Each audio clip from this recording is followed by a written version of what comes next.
let me begin by asking you to establish a baseline for the conversation. Do either of you deny or dispute that there is a need for higher ed reform in Texas? Mr. Powers first. Yes, well, I think absolutely there's a need for higher ed reform in Texas. When I became president 5.5 years ago, that was one of my themes. In my State of the University address just last September, having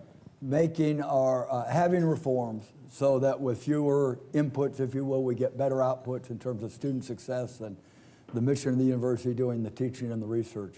Put another way, we have to reinvent the way we do some things around the university, and we have been doing that by redesigning courses, redesigning our curriculum, redesigning the way we do budgets. I won't go into all of the details, but yes, higher education on its cost and output structure is not sustainable given the both state funding. We can't let tuition just keep rising. We have to keep higher education affordable and accessible. Yeah. But yes, we do need to change the way we do things, and we are doing that as we speak here. Dr. Loftin, you agree with President Powers? Reform is a good thing? I concur completely with Bill. The trend over decades across the nation has been declining support on a per capita basis for public higher education. At the same time, demographics have changed radically, so the needs of our students have changed over time as well. If we don't continue to reinvent ourselves on a regular basis here, we become irrelevant fairly quickly today. Now, so we've established that both of you are generally for reform, but I want to ask you about the perceptions, different perceptions of the two of you and of your campuses as it relates to reform. Mr. Powers, you know that over the last 8 weeks, the perception of you, fair or unfair, and I hope you'll say which you think it is, has been that you have been resistant, that the university has been resistant to reform, that you've been defensive when the question of reform has come up, and that in fact, Rick O'Donnell, the now departed advisor to the regents, in his last letter to Regent Hall suggested that in fact the university had been dragging its heels in providing basic data necessary to assess the performance of some members of the faculty and staff in terms of accountability, transparency, and all that. Do you think that characterization of you is fair? Well, no, I don't think it's fair. It's not so important whether it's of me, but of the university as a whole. Let me first say the accusation is not that we're dragging our feet, but that we'd hidden data. That is absolutely not true. I have not withheld data in any case. There are questions about how we evaluate data and what it means, so that that's simply false. As to resistance to reform, the issue that we have, and I think this is a very important area of question. Yeah. The issue we have is reform to get what sorts of outputs out of our higher education system. As I said earlier, we are absolutely in favor of reform and have been doing it for the last 5, 6 years and in an accelerated way for the last 2 years. Right. The question is, what are the outputs we're looking for that we want to produce with the fewer inputs? That really is what productivity is about. And there is a certain kind of education that our two institutions engage in. Students at a very high level, students in labs as freshmen with faculty members doing real research, students having certain kinds of experiences. It's not the only model for higher education. There are teaching universities, there are private universities, there are public universities. For public research university, a very high level of educational experience that is connected to the research experience, and then the research that is done on our campuses has a tremendous value to the state of Texas. Just look at the transformation of Texas over my lifetime here in Texas from a largely agricultural and energy economy, both of which are absolutely critical to our economy moving forward, but to telecommunications, finance, high tech, et cetera. Yeah. Our major research universities, our two flagships, have been integral in that. So the issue that we face is not reform or not. It's what are the outputs, really what's the soul and core of a major research university like ours or like Texas A&M. All right, well, we'll come back to some of the specific reforms in a second. Dr. Loftin, let me ask you about the knock, as it were, on A&M and on you, sir, that you all have been too compliant, that the mission to reform the universities has come to A&M with no resistance at all, no questioning at all, that basically anything that's come from Austin to College Station has been basically accepted by the university without any kind of critical reaction. What do you say about that? Well, I've already told you that I think both Bill and I concur that reforms are essential on an ongoing basis in higher education today, not just in Texas, but across the entire country. Having said that, when you look at certain kinds of goals that you want to achieve in higher education, what I've argued very forcefully is that the goals may be common between us and also between other universities in Texas and beyond. It's how you get there that may be specific to a university. Texas A&M, UT Austin are different kinds of schools than others may be. So different reactions are in order then. So again, it's not so much the end state, the goal you want to achieve, it's how you get from point A to point B that I've talked about being perhaps unique to Texas A&M or unique to UT Austin or unique to any other school you might pick, because every place is different. We have our own character, our own history. In my case, going back to my time as a student there, my president, James Earl Rudder, in the 60s, set A&M on a course for the first time, really, in its history, to become what it is today. He declared that we wanted to become a research-focused institution. That goes back to 1965, okay? And the university, through many presidents, many administrations over the period of time since then, has moved in that particular direction and succeeded, I think, quite well. UT Austin was much earlier doing that. You know, they go back to the 30s at least, probably, or earlier than that, when you really set yourself on a course to become a nationally recognized research university. So even though we have similar characteristics, we still got there in different ways, different time periods. So I'm arguing really that flexibility that adapts itself to the unique institution you are is what's essential to achieve reform. So in terms of the unique institution that Texas A&M is there a reform, or are there a series of reforms that have been proposed in this debate about reform over the last several months, or even going back as long as a year or more, that you find problematic for the university that you lead? Well, let's be particular about this. I mean, the reforms proposed by TPPF are seven in number. The Texas Public Policy Foundation. Yes, are seven in number.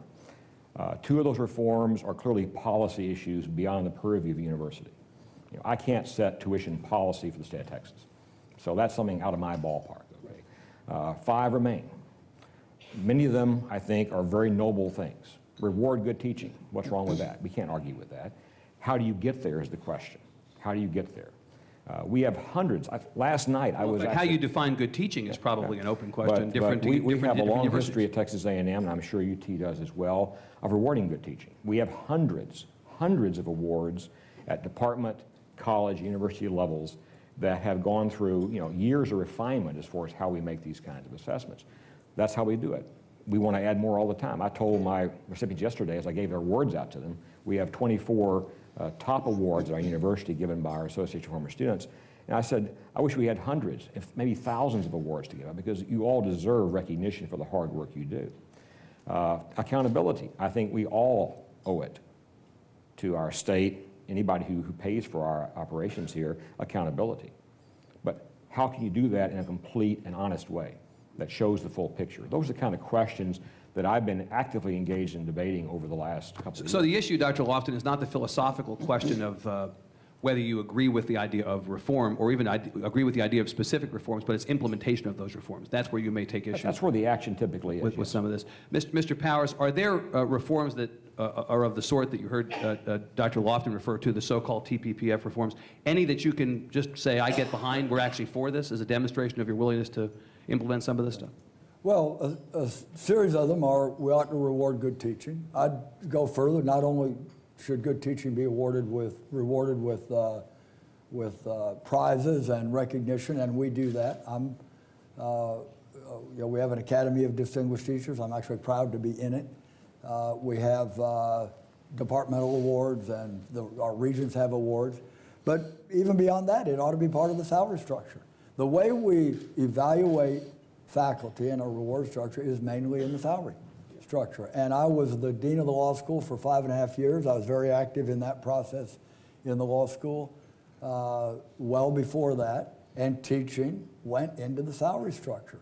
And that happens at the departmental level across the campus. And in departments where they're not doing that as well as they should, then we ought to be doing that. Teaching ought to be a part of the salary structure. But we are also a research university, and it is getting the right balance and combination. This is the biggest area, I think, of outputs disagreement, that research is a critical part of what a major research university does, both at the teaching level, because the students are learning from people who are on the cutting edge of knowledge. They're in the labs, they're working on research type of projects, and then the intrinsic value of the research is important. Our salary structure does and needs to reflect the values we stand for as a university, and that is teaching at a very high level the next generation of leaders in the state,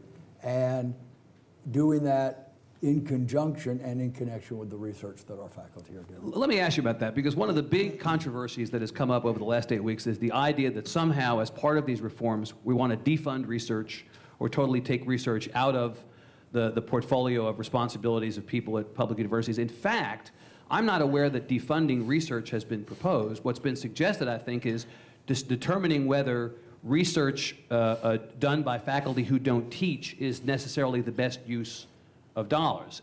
From an accountability standpoint or from an efficiency standpoint, do we want to have a whole bunch of people being paid high salaries who are simply researching whatever the merits of it may be, but maybe only have 1 or 2 students over the course of a year? What do you say about that? Well, we don't have faculty who have 1 or 2 students over the year. You know, we do have faculty who get their time bought by the National Science Foundation to take some time off from teaching, but then they're being paid by the National Science Foundation or some other type of grant.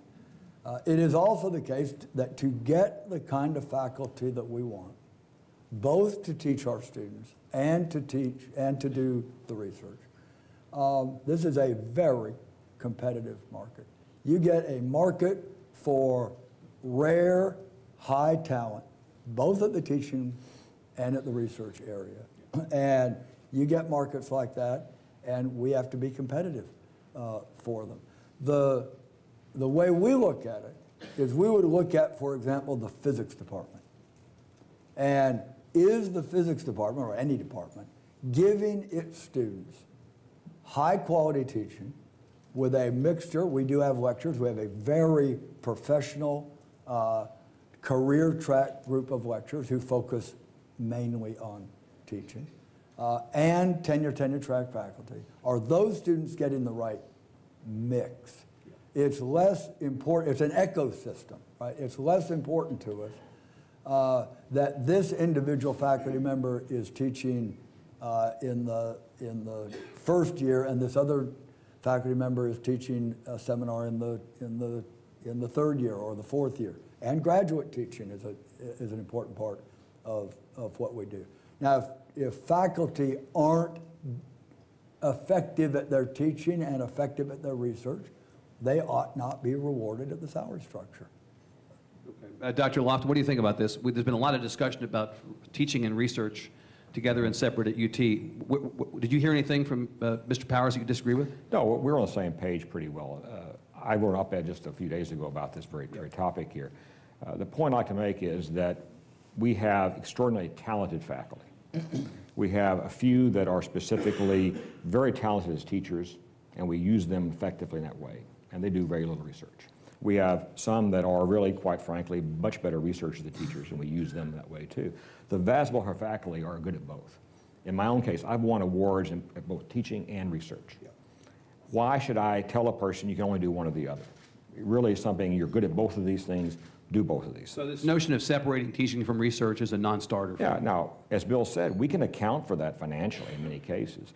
As a land-grant institution, we have intimate relationships with the agencies that, in ag and engineering that work with us. Yeah. We have faculty with dual appointments. Money is provided for the agencies for research specifically. And some of that will pay part of a salary of a faculty member who will teach from the budget the university provides, but do research from the budget the agency provides. That's a very healthy mix right there. Having engineering, agriculture, both. If I could just add, Please.